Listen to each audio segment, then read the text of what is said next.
கனிவான கவனத்திற்கு. சென்னை, காஞ்சிபுரம், சேலம் மற்றும் விழுப்புரத்தில் மக்கள் பேராதரவோடு சக்கப்போடு போட்ட பூர்விகா அப்ளையன்சஸ் வரும் ஜனவரி 11 தர்மபுரியை வந்து சேரும். Laptop, TV, fridge, washing machine, mixie, grinder, gas stove, தவா போன்ற வீட்டுக்கு தேவையான அனைத்து பொருட்களையும் திறப்பு விழா சலுகைகளோடு அள்ளி செல்லுங்கள். இந்த காவால படத்துல காலை காட்டி அமிச்சா ஆடினாங்கல்ல, ஃபிலிம்ல செக்ஸியா எடுத்திருக்கேன், கல்ட்டுறது அதான் பிடிச்சிருக்கேன். லாஸ்ட் இயர் வந்த படத்துலேயே வந்து பார்த்தீங்கன்னா குட் நைட் மூவியில் நினச்சேன் மீதா ரகுநாத் தான் வந்து பெஸ்ட் ஆக்ட்ரஸ் 2023. அவங்களோட ஆக்டிங் வந்து பார்த்திங்கன்னா ரொம்ப நேச்சுரலாக இருந்தது. அண்ட் இயல்பாகவே வந்து ரொம்ப ஏதோ ஒரு நெய்பர் பக்கத்து வீட்டு பொண்ணு அந்த ரேஞ்சில் இருந்தது. அந்த கேரக்டருக்கு வந்து அவங்களுடைய அந்த ஒர்க் வந்து ரொம்ப நீட்டாக ஆக்ட் பண்ணுற மாதிரியே இல்லை, ரொம்ப நேச்சுரலாக இருந்தது. ஸோ அவங்க தான் வந்து பெஸ்ட் ஆக்ட்ரஸ். அவங்களுடைய லுக்கே வந்து பார்த்திங்கன்னா ஒரு நோ மேக்கப் லுக் மாதிரி இருந்தது, ரொம்ப நேச்சுரல் லுக்காக இருந்தது. ஓவர் மேக்கப், ஏன்னா இப்போ நம்ம பார்த்துருக்க நிறைய ஹீரோயின்ஸ் எல்லாமே ஓவர் மேக்கப்பாக இருக்குது, ரொம்ப பர்ஃபெக்டாக வர மாதிரி இருக்குது ஸ்க்ரீனில். அவங்களுக்கு வந்து ரொம்ப நேச்சுரல் லுக்காக இருந்தது பார்க்க. லைக் இப்போ சாய் பல்லவி நமக்கு பிடிக்குதுல்ல, ஸோ அந்த மாதிரி ஒரு இயல்பான ஒரு தோற்றமாக இருந்தது. ஸோ அவங்களோட ஒர்க்கும் நல்லா இருந்தது. அண்ட் அவங்களுடைய லுக் வைஸாக அவங்களுடைய ப்ரெசன்ஸ் ஆஃப் அந்த ஸ்க்ரீன் ப்ரெசன்ஸும் சூப்பராக இருந்தது. எனக்கு பர்சனலி நயன்தாரா ரொம்ப பிடிக்கும், நயன்தாரா அண்ட் சமந்தா பிடிக்கும். அண்ட் இந்த இயரில் அவங்க நிறைய நல்ல மூவிஸ் கொடுத்த மாதிரி இருந்துச்சு. எனக்கு இப்போ வந்து இந்த அன்னபூர்ணி நயன்தாரா மூவி நல்லா இருந்துச்சு. அண்ட் வந்து சமந்தா காத்வாக்கில் காதல், அண்ட் வந்து சகுந்தலம்ட்டு மூவி பண்ணியிருந்தாங்க, யசோதான்ட்டு ஒரு மூவி பண்ணியிருந்தாங்க. அதுலலாம் சமந்தா ரொம்ப நல்லா பண்ணியிருந்தாங்க. ஏன்னா அவங்க வந்து மேல் ஆர்டிஸ்ட்டை வந்து ரொம்ப இது பண்ணாமல் ஃபீமேல் ஆர்டிஸ்ட் மட்டும் ஒரு என்ன சொல்கிறது மிடில் பாயிண்ட்டாக வச்சு அவங்க எடுத்திருப்பாங்க. அது வந்து நல்லாவும் இருக்கும். சில ஆக்ட்ரஸ்லாம் வந்து அந்த மாதிரி எடுத்திருக்காங்க, பட் அது அவ்வளோ நாள் நல்லா இருக்காது. இவங்க வந்து கொஞ்சம் பவர்ஃபுல்லான ரோல்ஸ் பண்ணுறாங்க ஃபீமேல் இது பண்ணி. பெஸ்ட் ஆக்டர்னா தமனா ப்ரோ. இந்த காவால படத்துல காலை காட்டி அமிச்சா ஆடினாங்கல்ல, அந்த ஸ்டெப்பு தான் ப்ரோ,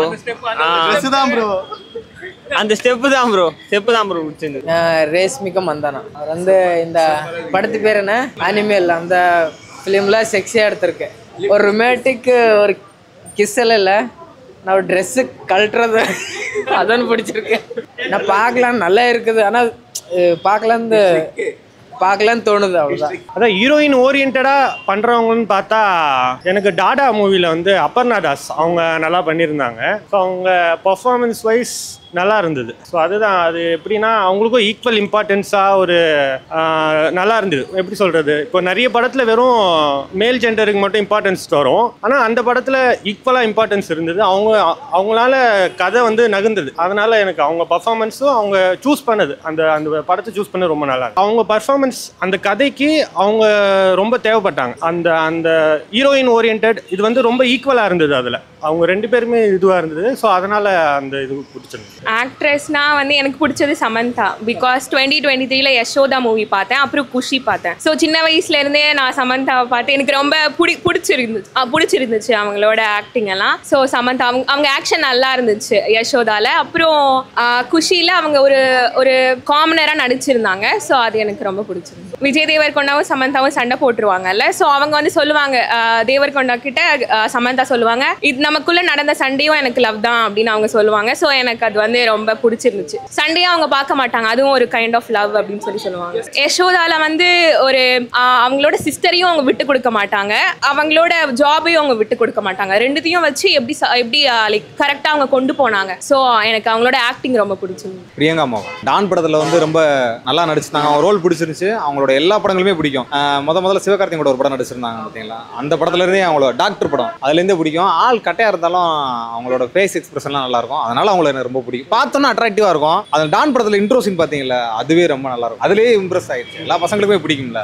டான் படிச்சதில் வந்து சிவகார்த்திகேயனும் அவங்களுக்கும் கெமிஸ்ட்ரி இல்லை, அது ரொம்ப பிடிக்கும். அவங்களோட காம்பினேஷனே நல்லா இருக்குது. டாக்டர் படத்துலையும் சரி, இதுலேயும் ரெண்டுலையுமே நல்லா இருக்குது.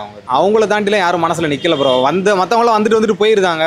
அவங்க தான் கரெக்டாக நம்ம ஃபிக்ஸ் ஆகுறாங்க மைண்டில். அவங்க தான் ஹார்ட்லேயே இதாகுதாங்க. இப்போ இருகப்பற்றில் ஒரு ஹீரோயின் நடிச்சிருந்தாங்க ப்ரோ, அவங்க நல்லா பண்ணியிருக்காங்க. அவங்க ஒரு ஹீரோக்கு சப்போர்ட்டிங் ரோலாக, அதாவது ஹீரோ குவைட் பண்ணிட்டு போகலான்னு நினைக்கும் போது இந்த மாரி அவங்க நான் இருக்கேன் அந்த மாதிரி. பட் அது அவங்க ரெண்டு பேருக்குள்ள ஒரு கெமிஸ்ட்ரியாக பாண்ட் ஆகலை. பட் அதுக்கு முன்னாடியே அவங்களுக்கு ஒரு சின்ன ரோல் கொடுத்துருந்தாலும் ஒரு சப்போர்ட்டிங் ஆக்டராக அவங்களால என்ன பண்ண முடியுமோ அதை கரெக்டாக பண்ணியிருந்தாங்க. அந்த படத்தில் மேஜராக ஹீரோக்கும் சரத்குமாருக்கும் தான் வேலை, ஃபீமேலுக்கு அவ்வளோவா வேலையே இல்லை. பட் இருந்தாலும் அவங்களுக்கு குட்டி கேரக்டரு அவ்வளோவா இல்லைன்னாலும் அவங்களால என்ன பெஸ்ட் கொடுக்க முடியுமோ கொடுத்து சூப்பராக பண்ணியிருந்தோம். அந்த படத்தில் என்னன்னா ஒரு ரொம்ப யாரையும் ஸ்ட்ரெஸ் பண்ணக்கூடாது. ஸ்ட்ரெஸ் பண்ணுறதோட விளைவு தான் கட்சியில் வந்துட்டு இந்த மாதிரி நிறைய பேரை கெட்டவங்களை உருவாக்குது. ரொம்ப அழுத்தமாக, அதாவது வீட்லேயும் சரி வெளியும் சரி மென்டலாக டார்ச்சர் பண்ணால் அது ஒரு விளைவு தான் இப்படியா.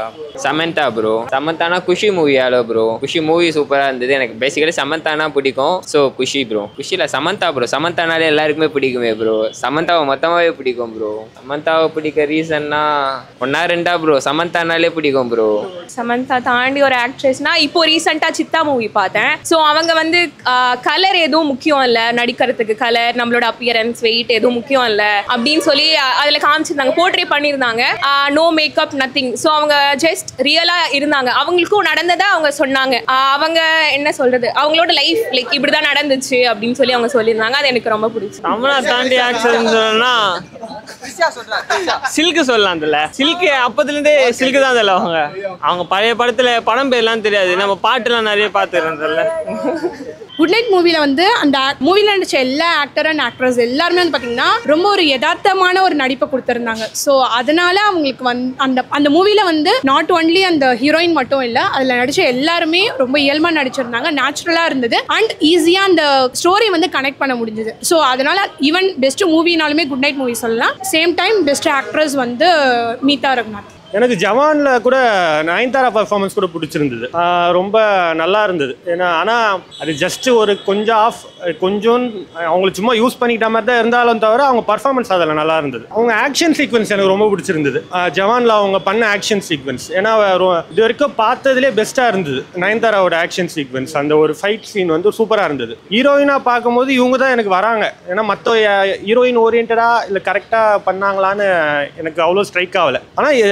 ஆனால் த்ரிஷாவும் ரொம்ப இது பண்ண, இவ்வளோ நாளில் இவ்வளோ அந்த பர்ஃபார்மன்ஸும் பிடிச்சிருந்தது. த்ரிஷா பொன்னியின் செல்வன்லையும். த்ரிஷா பொன்னியின் செல்வன்ல bro 23ல பெஸ்ட்னா Ponniyin Selvan Trisha bro. Bro அவங்களோட அந்த ஆக்டிங் ஐஸ்வர்யா ராயே சாப்பிட்டாங்க ப்ரோ. அது த்ரிஷா உண்மையாகவே ஐஸ்வர்யா ராயே சாப்பிட்டாங்க. அதுதான் ப்ரோ. லாஸ்ட் இயரில் வந்து நமக்கு பொன்னியின் செல்வன் வந்திருந்தது. ஸோ பொன்னியின் செல்வனில் பார்த்தீங்கன்னா ஐஸ்வர்யா ராய் அண்ட் த்ரிஷா மேம் நடிச்சிருந்தாங்க. அதில் ஐஸ்வர்யா ராய் மேம் ஸோ இவந்தோ அவங்க வந்து ஒரு மிஸ் வேர்ல்டு அப்படின்னாலுமே த்ரிஷா மேம் அந்த குந்தவை கேரக்டர் வந்து ரொம்ப நீட் அண்ட் பர்ஃபெக்டாக பண்ணியிருந்தாங்க. ஏன்னா வந்து பொன்னியின் செல்வன் ஸ்டோரி வந்து எல்லாருக்குமே வந்து அந்த புக் வைஸ் எல்லாருக்குமே தெரியும், ஸ்டோரி லைன் வந்து தெரியும். ஸோ அது வந்து ஒரு கேரக்டரை நம்ம பார்க்கும்பொழுது நமக்கு இமேஜினேஷன்ல கண்டிப்பாக வந்து நமக்கு அந்த ஒரு லைன் வரும், இவங்க வந்து இப்படி தான் ஆக்ட் பண்ணுவாங்க. ஏன்னா த்ரிஷாவுடைய நம்ம மூவி எல்லாமே எடுத்து பார்த்தீங்கன்னா அவங்க இந்த மூவியில் நடித்த அந்த ஒரு ப்ரெசன்ஸ்க்கும் மற்ற மூவிஸில் நல்ல ஒரு டிஃப்ரெண்ட் இருந்தது. ஸோ கம்பேர் டு அந்த ஒரு மூவியில் ஐஸ்வர்யா கம்பேர் பண்ணும்போது குந்தையோட கேரக்டர் வந்து தி பெஸ்ட் அப்படின்னு சொல்லுவோம். பெஸ்ட் ஆக்ட்ரஸ்னா good night movie Meetha Raghunath. Best ஆக்டர்ஸ்னா தமனா, ரேஷ்மிகா மந்தனா.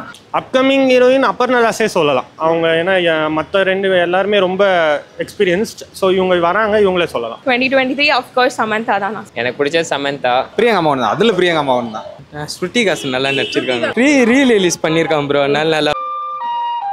தர்மபுரி மக்களின் கனிவான கவனத்திற்கு சென்னை, காஞ்சிபுரம், சேலம் மற்றும் விழுப்புரத்தில் மக்கள் பேராதரவோடு சக்கப்போடு போட்ட பூர்விகா அப்ளையன்சஸ் வரும் ஜனவரி 11ஆம் தேதி தர்மபுரியை வந்து சேரும்.